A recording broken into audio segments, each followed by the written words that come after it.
Hello again, YouTube, and welcome back to Tales from the Underrealm, Hazel. My name is MS-Punker1, and last video we met a kinda interesting paladin, and tried to, I guess, play around a bit with her to see what happened. But I don't think things could have gone better, but they also could have gone worse, I'm guessing. So now what?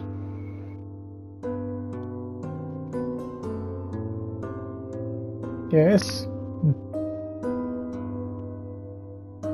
It's still early in the morning, but neither of the young women feel like going back to sleep. We expect Tori to barge in again at any moment, just like the day before. So trying to get some more rest seems pointless right now. Thus, Sasha chooses to spend the time making conversation.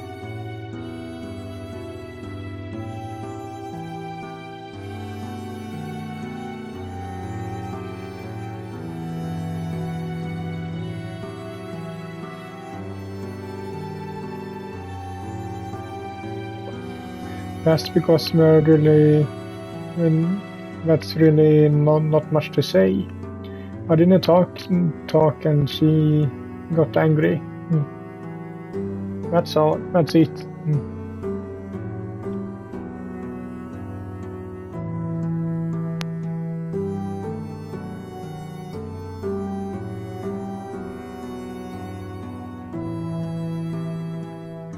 Something that could help us. Like what? What's going to help us right now? My magic isn't working, and even when you had a weapon, she beat you without breaking a sweat. Trust me, there's no way out of here.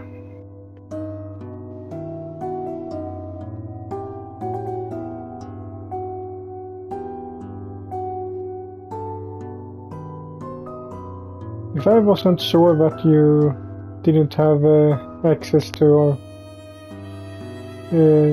alcohol right now, I don't think you were drunk.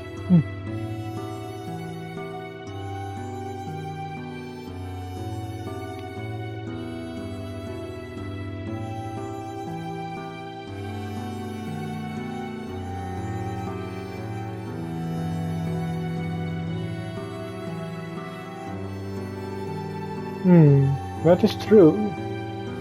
That definitely surprised me.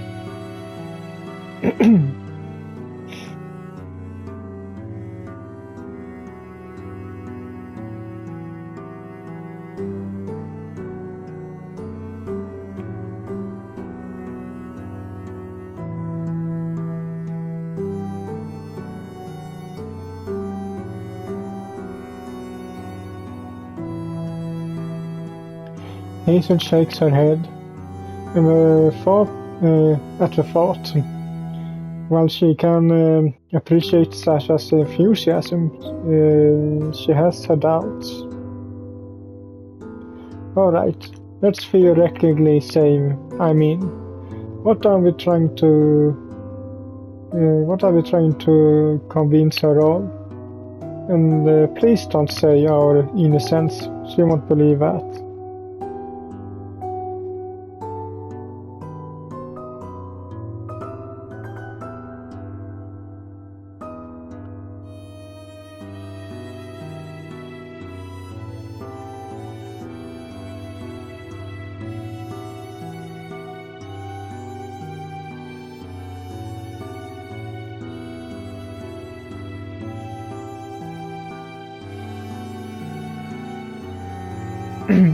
It'd be a little, I'd be a little pickier than that if I were you, but I get the statement.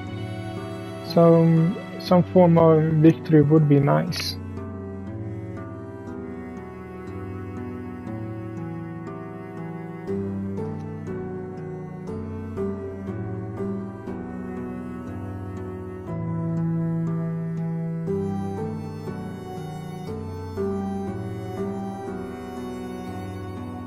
I might be able to use my magic again on the outside.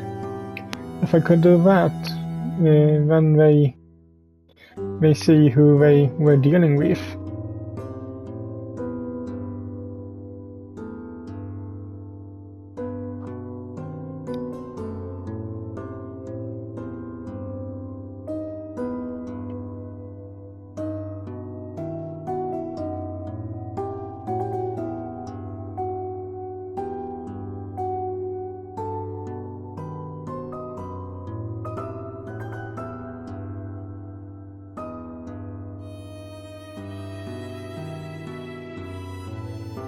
And the tall, strong paladin standing in our way.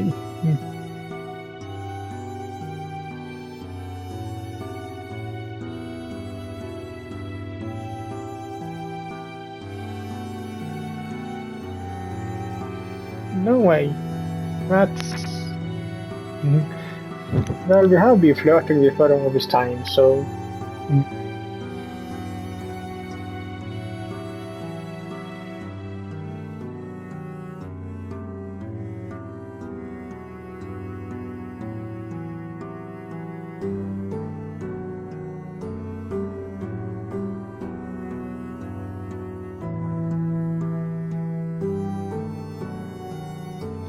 Hazel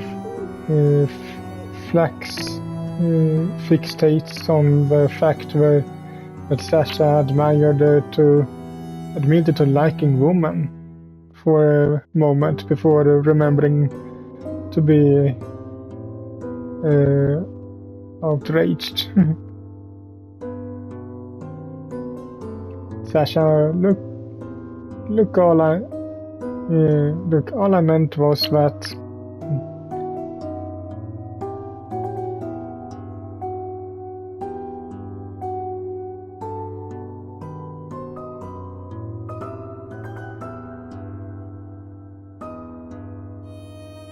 Enough already.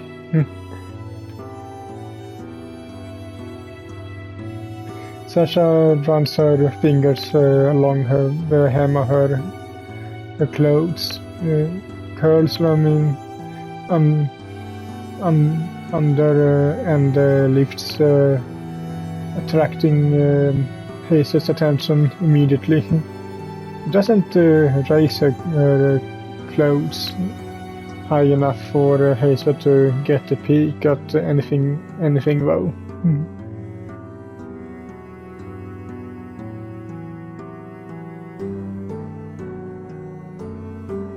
Hazel groans and covers her face.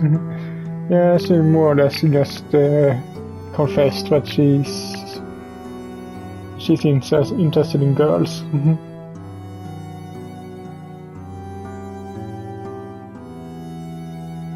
Why are you doing this to me?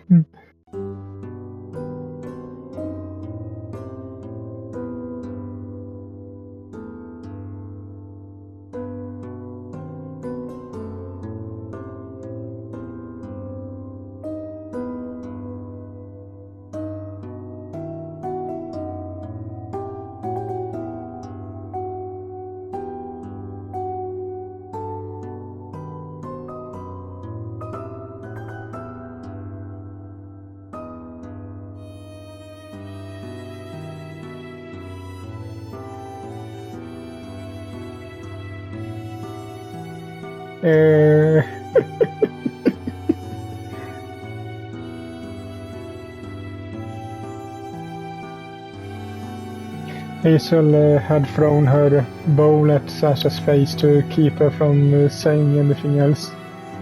It was a little too late, however, as Tori had clearly overheard the problematic part of what Sasha had said. Yeah, she must have overheard that Sasha called her, both her and her entire order, a bunch of lesbians.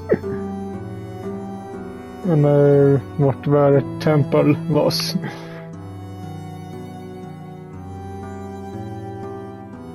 Sasha's eyes widen as Tori appears in front of her cage door.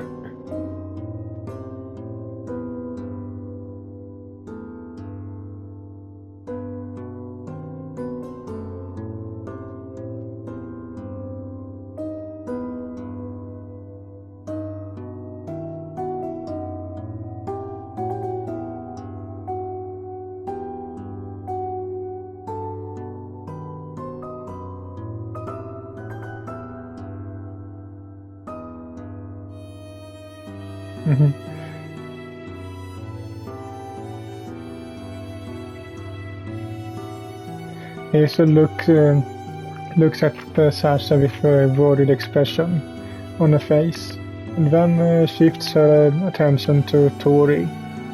The paladin wavers over to guards who come down the stairs and stand at her side.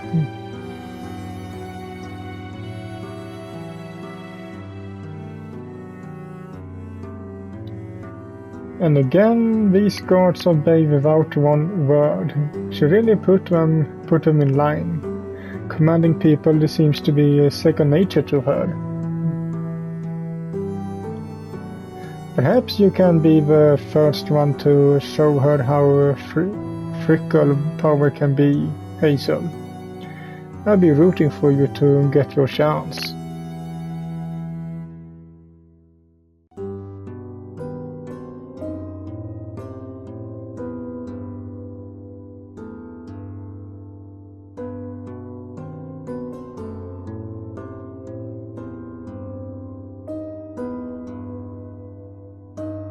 Tori steps over to Sasha and puts her hand on her throat.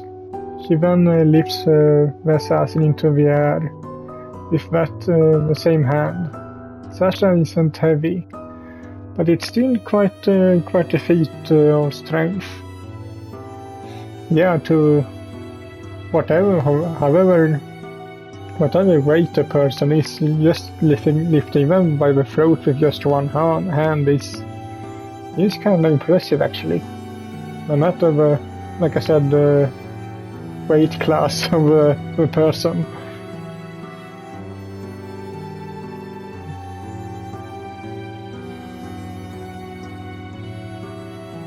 Tears are flowing from Sasha's eyes, and Hazel panics. Unsure what to do. She could try saying something, but would that just make the situation worse?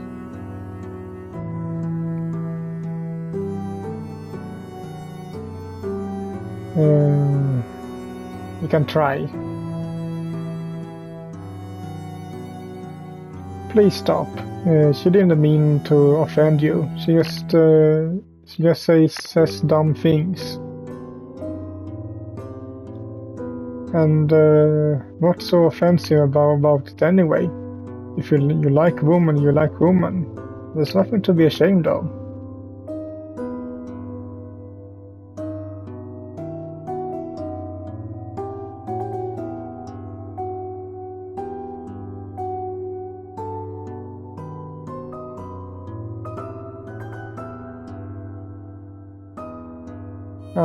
Well, yes, that was a bit too much.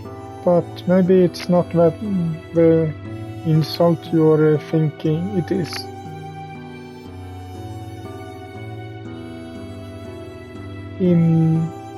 Rio is the goddess of truth, yes, but she's also a symbol of woman and fertility.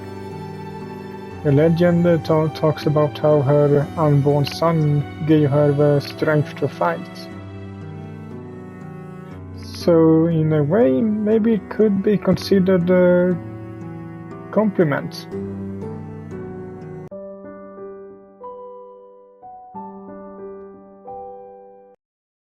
And that raises her affection level a bit. Torin drops Sasha to the ground. Sasha coughs heavily, but seems to be alright otherwise. At least she seems happy. Torin moves towards Hazel, a smile softer than her usual ones on her face. Hazel actually feels somewhat reassured by it.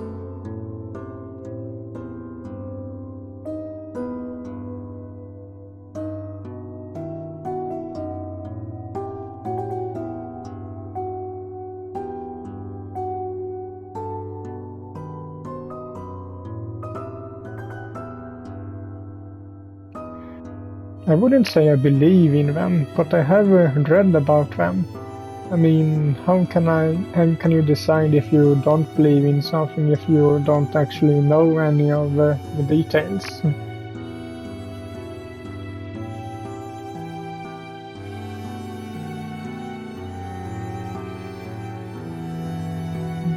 Tori moves away and crosses her arms. She looks in Hazel's direction first and then in Sasha's. After taking a moment to think, she finally speaks up.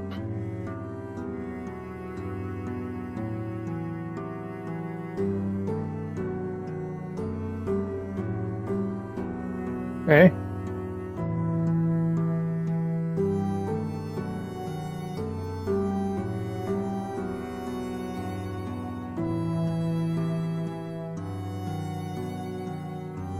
Tori shifts uneasily, as if she was just caught doing something she shouldn't be doing.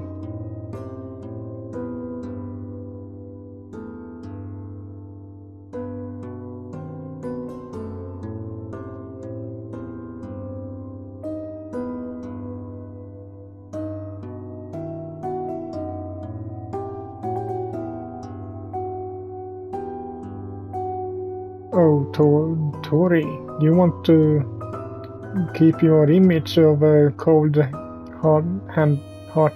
paladin so badly, don't you? I suppose you need to in your position, though. Even so, you actually feel bad about what you did. How surprising! Sasha attacked you and you'll still be upset if she died on your watch. I wonder why. Maybe because there is some truth to what she said. Not everything, but some of it maybe.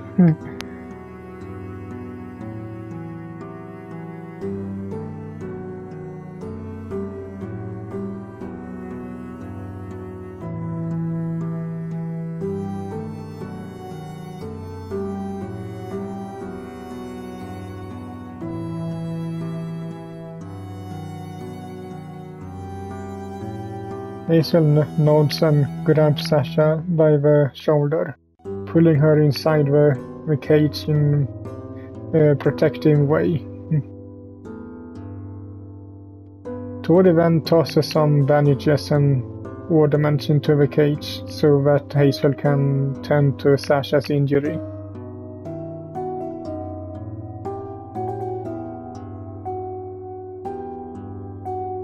Yes. Oh, sorry, I got right to it. Hazel had assumed that Tori would walk out of the room. Instead, she remained there, standing with her arms crossed and looking at them. It was odd since Hazel got the feeling that it was done because Tori wanted to make sure that Sasha got properly treated.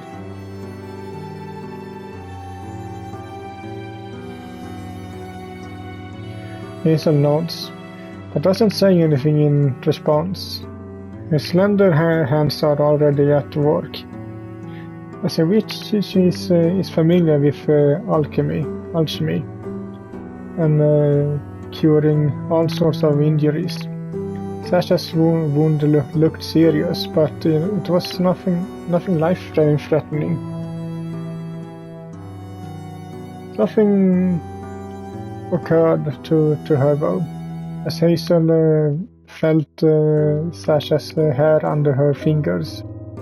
Despite staying in place like this, Sasha didn't smell bad or anything.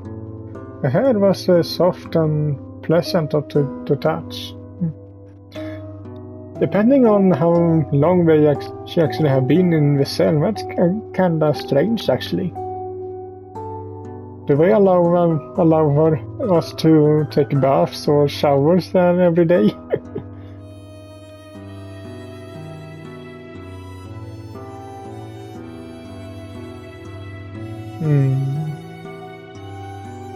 Let's say it was nice. Combining combing through Sasha's hair felt nice. It gave her a sense of peace she hadn't had since she woke up in this dark and dreary place. Sasha was attractive too, and even if this situation was anything but romantic, Hazel didn't mind stumbling into this sudden moment of intimacy at all. Up close like this, Hazel could get a better sense of Sasha's slenderly built body and smooth curves. She wasn't tall or muscular like Tori, but there was no denying that she was just as good looking. It was just in a different way. If Hazel had to say which she preferred.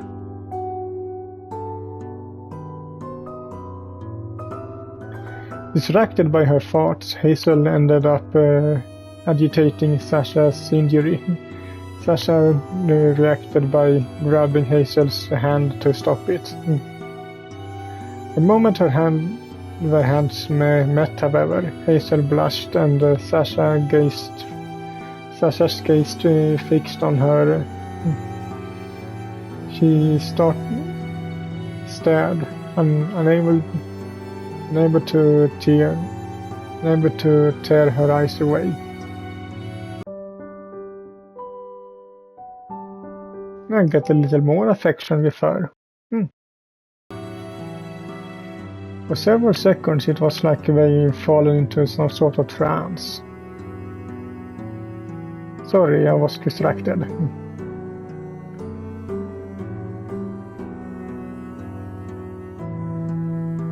Tori abruptly interrupts them and then has the guards carry Hazel back to the previous torture room. This time Tori makes Hazel wait alone in the torture room for some time. Well, not completely alone. The guards are, of course, still standing near the door and blocking the only way out.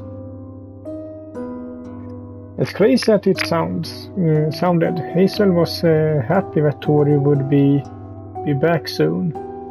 She felt safer with her than with any of the other guards. They may have technically been less dangerous than Tori, but they was an unknown factor to them that she didn't trust. Hazel couldn't say she knew Tori all that well either, but she did know that Tori wasn't unreasonable. Yes, could be quick to anger, but if Hazel treaded carefully, she knew she could avoid the worst of her wrath.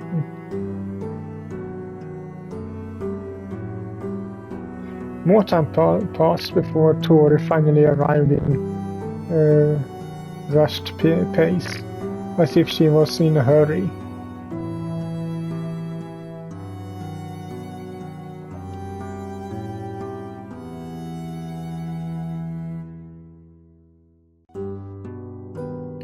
No, I didn't.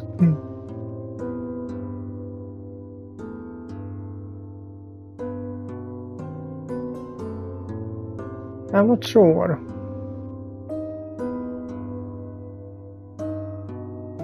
You're asking me to betray my friends? No, my sisters.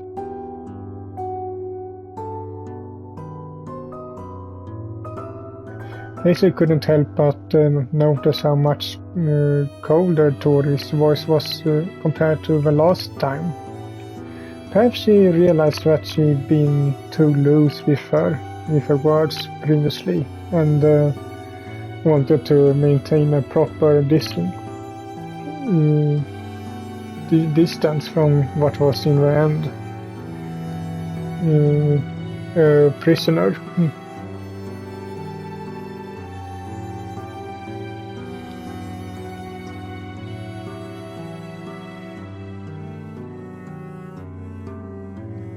Wait a minute. Are you going to Grimoire? Tori eventually gave Hazel an important piece of information. If Hazel was right in assuming that, then referred to the citadel of Grimoire, that would give her a better sense of where the prison was located.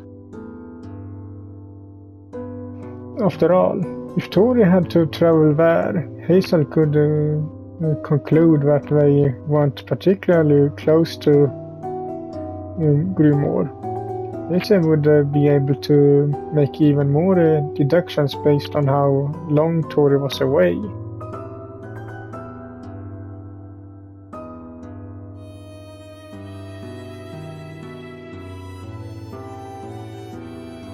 Really? How are you going to talk with the council if you don't go there in person?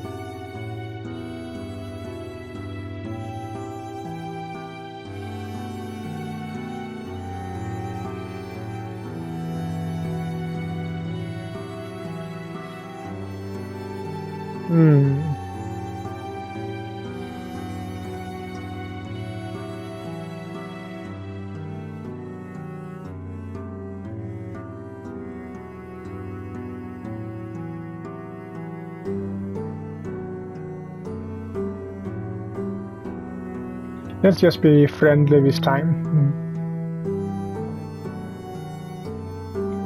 Come on, I still don't know exactly where we are, but I do know that Grimoire doesn't like to send their envoys out anymore, especially to far dangerous lands.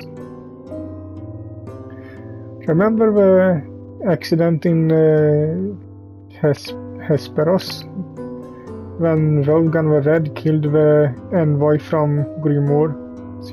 Since then they've been much more careful. I'm surprised you didn't know about that. Or maybe you did know when you were trying to cover up your mistake by fooling me.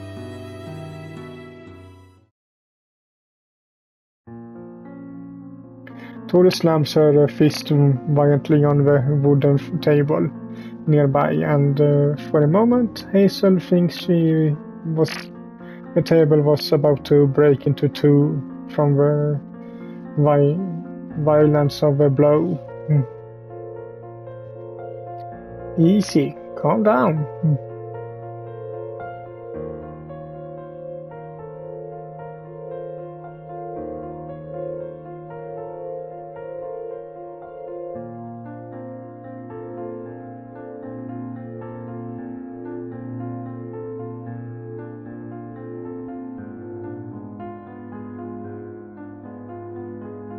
You will never do that.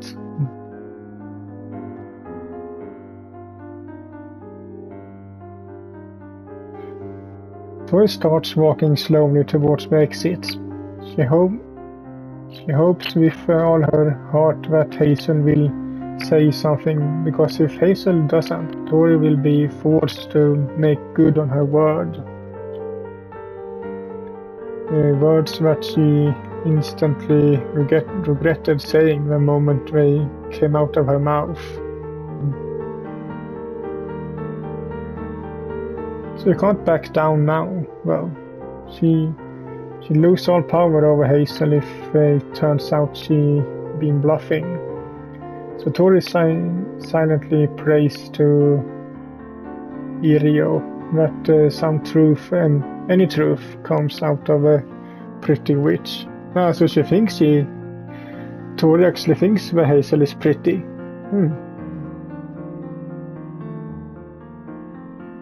Alright, stop. Tori keeps moving towards the exit. Hazel can see her face, but there isn't a relieved smile on it. Agatha.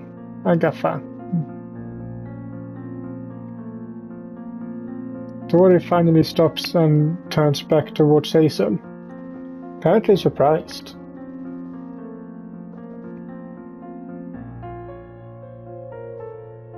No, I never met her. She moved to the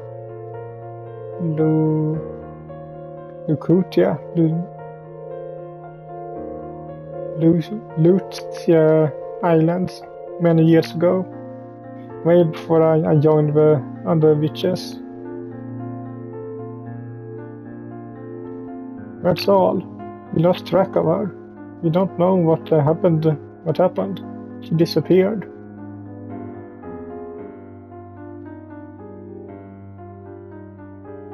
Well, she was a very powerful witch, so we took advantage of that and made everyone believe that Agatha was still living in the unforgiving swamps. It keeps people away even though it wasn't true.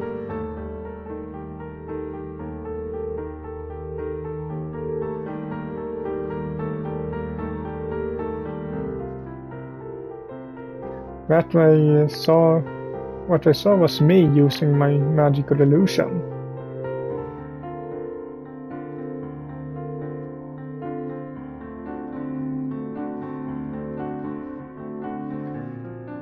So every time they thought they saw Agatha, it was just me, the little witch apprentice.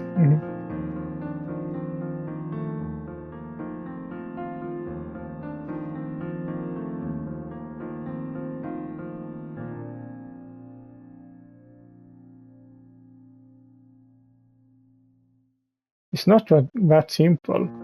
We were hunted down. We were in danger, and I would do anything to protect the people I love. Tori balled her hands into fists, doing nothing to hide her anger. Hazel was certain she'd be hit again, this time with all of the paladin's significant might. It was very possible that this was the end of her.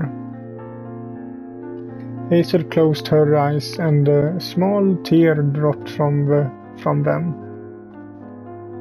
She thought of all the people she loved, especially the ones that had fallen under the forest of the former human empire. Forest had fallen under the forces of a former human empire.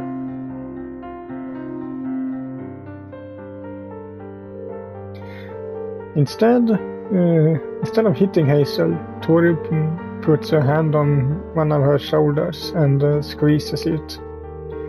It wasn't a particularly affectionate act, but it wasn't rude or aggressive either. It was firm and it did grant Hazel some small sense of comfort in that trouble moment.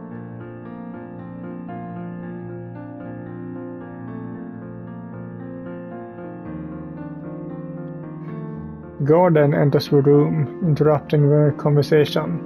He has some important information for Tori. And I think that we save that information to the next time. So hope you liked this one, and if you did, so leave a like to it as usual, and I will see you all in the next one. Bye.